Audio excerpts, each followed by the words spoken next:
प्रभाग क्रमांक 9 चे शिंदेंच्या शिवसेनेचे युवा उमेदवार सौरभ शिंदे यांना घनसोली प्रभागातून मिळणारा प्रतिसाद दिवसेंदिवस वाढताना दिसून येत आहे. सौरभ शिंदे यांच्या प्रचारासाठी विशेषतः महिलांची संख्या ही लक्षणीय आहे. या निवडणुकीत त्यांचा मुलगाच निवडणूक लढवत असल्याचं समजून त्या प्रचारात सामील झाल्या आहेत आणि हा माझ्यासाठी भावुक करणारा क्षण आहे. या माता भगिनींसाठी मला काहीतरी करायचं असल्याचं यावेळी सौरभ शिंदे यांनी सांगितलंय. खरं तर खूप भावूक असा हा क्षण आहे, कारण की जे अनेक मी वर्ष 4 ते 5 वर्ष मी या ठिकाणी काम करत आलो आहे आणि यामध्ये कुठेतरी एक कामाची पोच होती. त्या ठिकाणी या ठिकाणी माझे जे महिला वर्ग आहेत, माझे आई त्या ठिकाणी, माझ्या बहिणी त्या ठिकाणी मोठ्या प्रमाणात बाहेर पडून कुठेतरी त्यांचा जो एक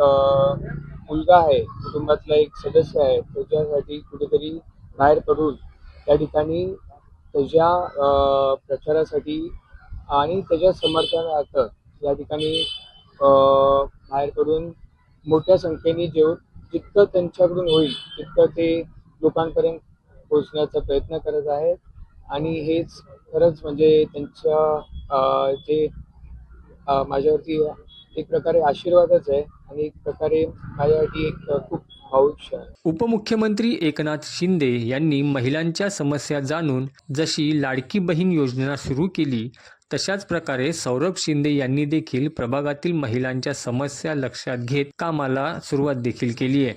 त्यामुळे महिला वर्गाचा मोठा आशीर्वाद मिळत आहे. सौरभ शिंदे हे विकासाच्या मुद्द्यावरून निवडणुकीच्या रिंगणात उतरले आहेत. घरांचा पुनर्विकास, उत्तम आरोग्य सुविधा आणि गुणवत्तापूर्ण शिक्षण या कामाला प्रथम प्राधान्य देणार असल्याचं यावेळी समाजसेवक ऋषिकांत शिंदे यांनी म्हटलंय.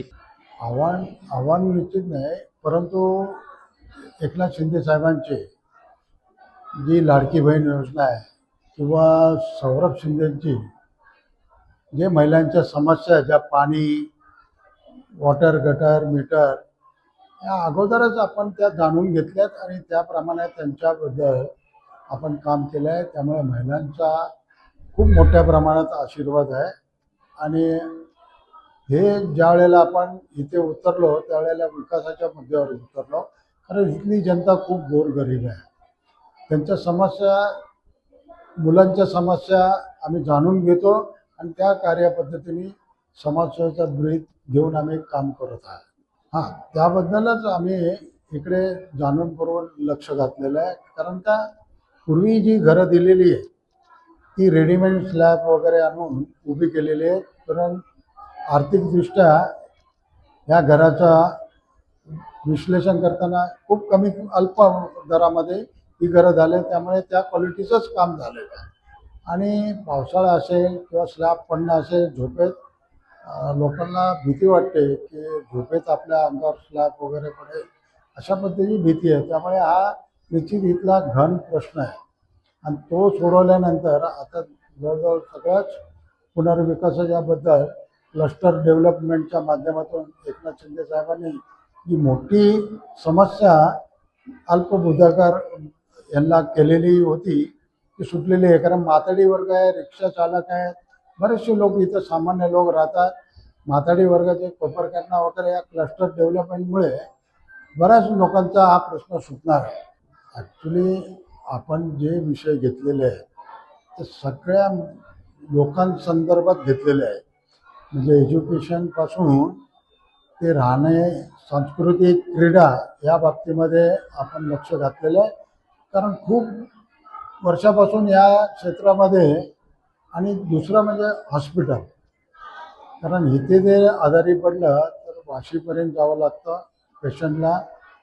तर ह्या गोष्टीकरता आपण मुख्य प्राधान्य दिलेलं आहे की इथे एक सांस्कृतिक भवन व्हावं जेणेकरून आध्यात्मिक विषय होईल.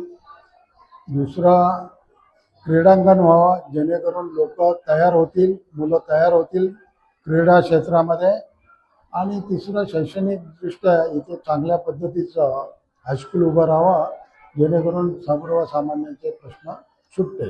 हो, निश्चितच EBS सहाय्य करण्याकरता इथे प्लॉट उपलब्ध आहे, सँक्शन झालेलं आहे. पहिला मुद्दा आमचा तोच असेल. हॉस्पिटल आणि स्कूल या बाबतीमध्ये असेल आणि पुनर्विकास. लोकांच्या समस्या त्या मूळ समस्या आहे. आता इकडचे स्वीज लाईन आहेत ना खूप खराब आहे. म्हणजे प्रत्येक वेळेला लोकांच्या संपूर्ण